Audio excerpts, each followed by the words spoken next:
안녕하세요. 티목입니다. 오늘은 선물 네 번째 편이 되겠고요. 왜 사람들은 선물 거래가 매우 위험하다고 하는지 두 번째 화가 되겠습니다. 제가 이전에 선물 거래가 어떻게 일어나는지 설명을 드린 적이 있었는데요.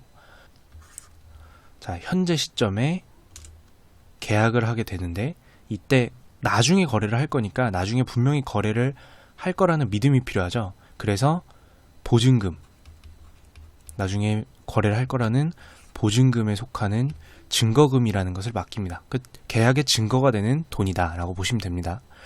그리고 나서 정해진 미래 시점에 이때 실제로 그 계약에 따른 거래가 일어납니다. 정해진 가격에 정해진 상품을 실제로 주고 받는 거래가 선물 거래죠. 근데 이때 증거금은 당연히 만약에 1,000,000원의 상품을 거래하기로 하는 거래면 1,000,000원을 모두 맡기진 않습니다. 그냥 증거가 될 정도의 금액만 맡기게 되는데요.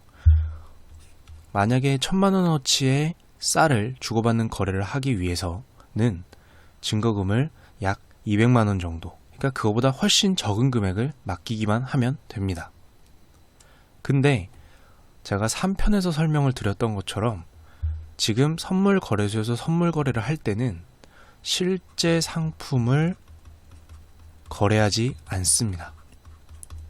즉 1,000,000원에 해당하는 실제 상품이 존재하지 않아도 거래를 할 수 있다는 뜻이고, 그 말은 선물 거래를 할 때는 실제 상품 없이 증거금에 해당되는 금액만 있으면 그거보다 더 큰 금액의 계약을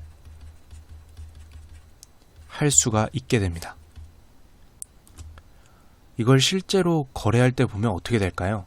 예를 들어서 제가 과거에 오늘 거래를 하기로 한 선물 거래를 했고, 그때 당시에 선물 가격은 1,000,000원이었습니다. 선물 계약의 가격이죠. 1,000,000원에 제가 쌀을 사기로 하는 계약을 했습니다. 근데 현재 그 쌀, 그 양의 가격은 600만원 밖에 안 됩니다.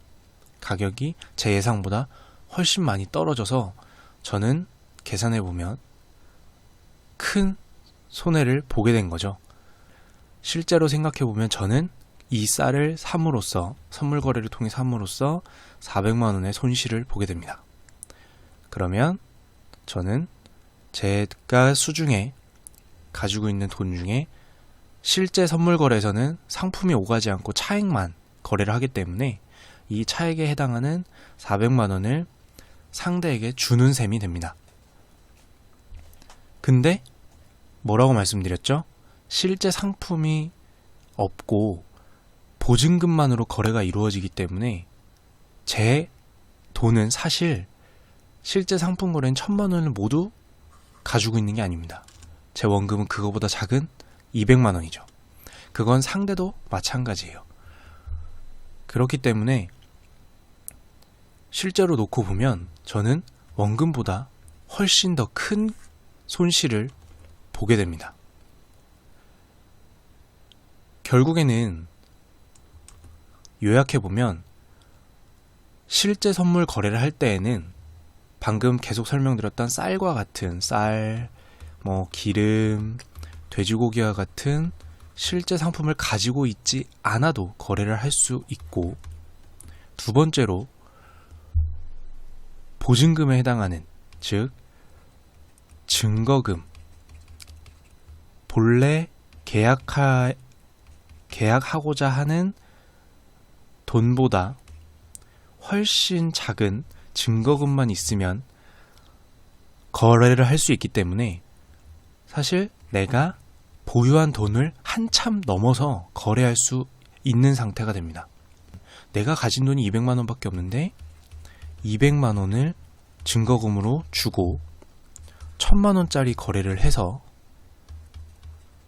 1,000만원짜리 거래를 해서 만약에 아까 그 거래처럼 마이너스 400만원의 손실을 보게 된다면 나는 200만원 밖에 없는데 400만원이라는 손실을 봤기 때문에 최종적으로 내 원금을 넘어서는, 내 원금만큼 더 더 빚을 지게 되는 상황이 오게 됩니다.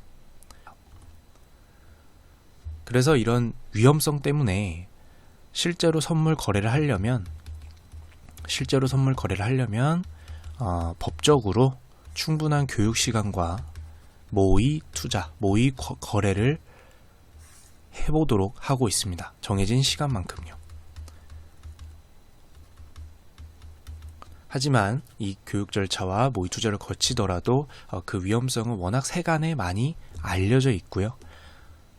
반대로 얘기하면